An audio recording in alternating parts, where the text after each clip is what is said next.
In this video, I'm going to give you 5 tips to create an irresistible call to action. A strong call to action is the difference between a page that converts and one that falls flat.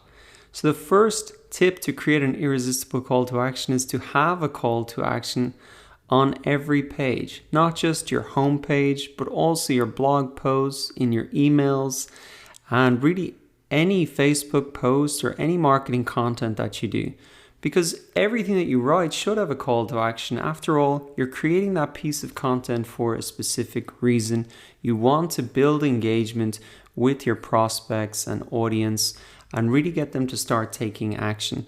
And it mightn't always be the call to action on your homepage, such as signing up for the 14-day trial. It could be sign up to your mailing list so then you can potentially sell to them later on.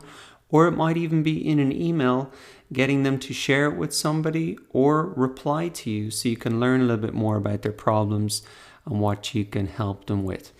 But really, you should be engaging with your audience at every opportunity that you can to really build that relationship where you do something and they take action, and that's why you should have a call to action on every page.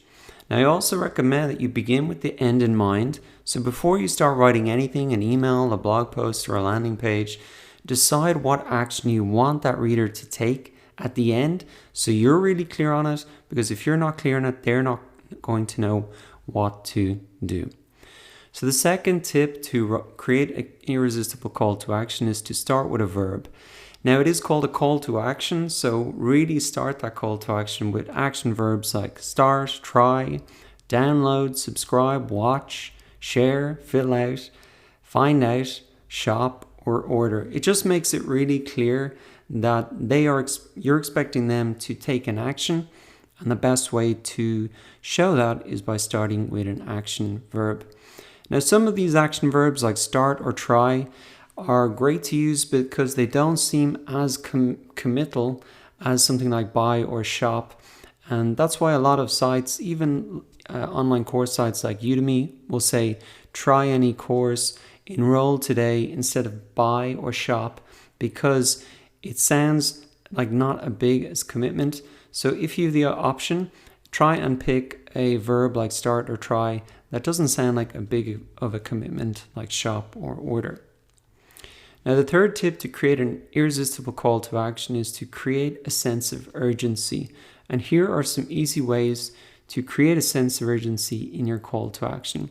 Include words like click now, try our software or service today, limited time offer, quantities limited, only 47 left, sale ends on August 31st, doors close on Thursday, and don't miss out.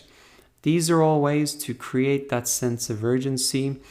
This has been a technique used before the internet was even invented to get people to buy things. The closing down sales that you might see in a retail shop, the Christmas sales, the January sales.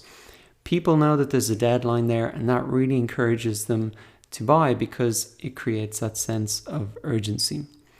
Now, the fourth tip to create an irresistible call to action is to really just make it visible. You need to be really clear on what you expect people to do. They don't have time to figure it out what they're supposed to do next. So you should really draw the user's eye to the action you want them to take. And you can use contrasting colors, like maybe on a website or in a blog post. Like, for example, here you can see I've highlighted in yellow, in a yellow box here, the call to action, which is to download a PDF. And of course, they enter their email in order to get that.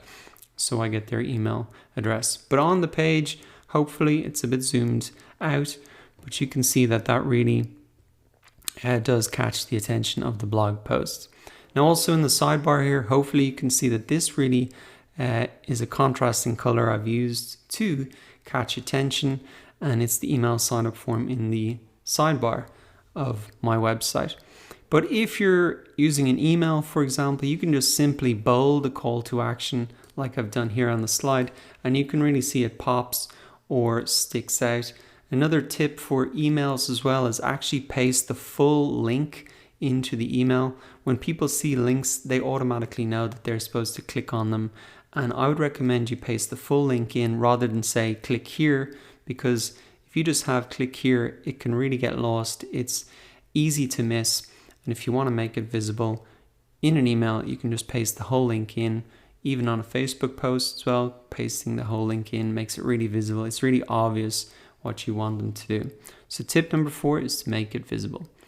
Now tip number 5 is to minimize the risk. If you want to really reduce people's fears and hesitations, you should minimize the risk and really make it easy for them to say yes. And there's a couple of ways that you can do that. One is the money back guarantee.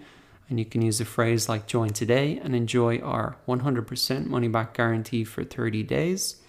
You can also use something more specific, like if you don't get X result by X time, then I'll give you 100% of your investment back, no questions asked. And that's a good phrase to use because you're getting 100% of your investment back. So it's making them think that's an investment, it's not just an expense. And also no questions asked also reduces the risk because they know, okay, I'm not going to be bounced around from support teams. There's nothing I have to do in order to get the refund. It's just no questions asked. And so that's often a good little phrase to put in to minimize the risk.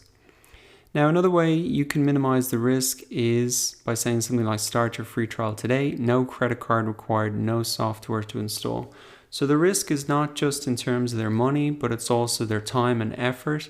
So if you say there's no credit card required, that means they won't have to cancel it or remember to cancel it later on.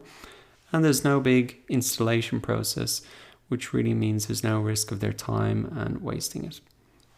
Another phrase that can be good to use is something like download and get started today. Sign up in just 60 seconds, get approved in just 8 minutes is another thing I've seen. And those specific time numbers really minimize the risk and say, okay, I'm not going to be doing this for the next 2 hours. I can get this done quickly and it's going to be quick to get going. So that wraps up the 5 tips to create an irresistible call to action. So really what you need to do is be sure to use all these 5 tips when writing your next call to action. Remember that a strong call to action is the difference between a page that converts and one that doesn't. So take this seriously and apply those 5 tips to your next call to action.